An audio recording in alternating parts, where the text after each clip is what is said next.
গ্রামে এসে মজার মজার খাবার খেয়ে খেয়ে মোটা হয়ে যাচ্ছি। তো কিছুদিন আগে কিন্তু আমি গ্রামে ছিলাম, আবারও কিন্তু গ্রামে চলে আসছি আর মজার মজার খাবার খাচ্ছি। আসসালামু আলাইকুম, কেমন আছেন সবাই? আশা করছি আল্লাহর রহমতে সবাই সুস্থ আছেন, ভালো আছেন। আমিও আলহামদুলিল্লাহ বেশ ভালো আছি। চলে আসলাম নতুন একটা খাবারের ভিডিও নিয়ে। তো এখন আমি গ্রামে চলে আসছি। কিছুদিন আগেই অনেক দিন ছিলাম, তো তারপরে আবারও যে কোনো কারণে আমাকে গ্রামে আসতে হয়েছে। তো সকাল সকাল এখন কিন্তু সকালের খাবারটা খাচ্ছি আমি। তো সকাল সকাল আমার আপা বাড়ির যে চাউল, সেই চাউল দিয়েই তো ভাত রান্না করা হয় গ্রামে। তো গরম গরম ধোয়া ওঠা ভাত রান্না করেছে। আর এদিকে এই যে ক্ষেত থেকে উঠিয়ে নেওয়া পালং শাক, তো এই পালং শাকগুলি তো একদমই সার দেওয়া হয় না, সেই জন্যই কিন্তু একদম ঝরঝরা থাকে, খুব সুন্দর। তো সেই পালং শাক ভাজি করেছিল আপা খুব সুন্দর করে, অনেক বেশি রসুন পেঁয়াজ মরিচ দিয়ে। তো খুবই মজা হয়েছিল, খুব মজা করে পালং শাক ভাজিটা খেয়ে নিলাম।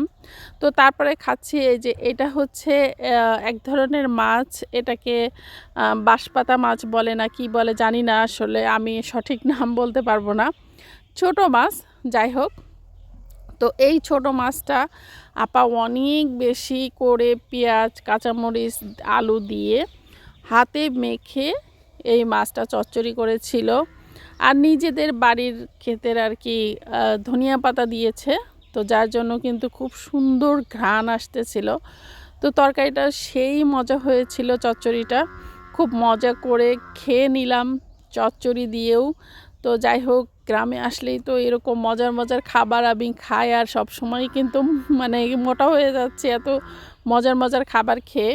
তো আর সাথে যে মরিচটাও একটু ডলে ডলে নিচ্ছিলাম, নিয়ে খাচ্ছিলাম, কারণ চচ্চড়ির ভিতরে কিন্তু যে মরিচটা দেওয়া হয়, এই মরিচটা অনেক মজা লাগে ডলে নিলে পরে, সেই জন্য আর এক্সট্রা মরিচ সাথে দিইনি। আর আপা একটু ঝাল ঝাল করেই রান্না করে, যার জন্য আর এক্সট্রা মরিচ খাওয়ার প্রয়োজন হয় না।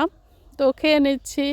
আর আমি কিন্তু এই যে ভয়েস দিচ্ছি, তো এখানে কিন্তু চারিপাশে পাখি, গরু, মুরগি অনেক কিছু ডাকবে, এটাই স্বাভাবিক, কারণ যেহেতু আমি গ্রামে আছি। তো এরপরে আমি যেটা খাচ্ছি, শেষে আমার কাছে মনে হয়েছে ভর্তাটা আমি শেষে খাবো, কারণ যাতে আমার মুখে মজাটা লেগে থাকে। তো সেই জন্যই কিন্তু শেষে নিয়েছি। এখানে আলু আর টমেটো একসাথে করে দিয়ে তারপরে ভর্তা বানিয়েছিল আপা। তো আমি আবার সাথে আলাদা করেও টমেটো ভর্তা করা হয়েছিল, সেই টমেটো ভর্তাটাও কিন্তু এর সাথে মিক্সড করে নিয়েছি, যাতে একটু টকটক বেশি লাগে, বেশি মজা লাগে। আর শুকনা মরিচ আর বেশি করে কাঁচা পেঁয়াজ ধনিয়া পাতা দিয়ে ভর্তাটা বানানো, তো এজন্য খুবই মজা লাগছিল। তো যাই হোক, সবাই ভালো থাকবেন, সুস্থ থাকবেন, আল্লাহ হাফেজ।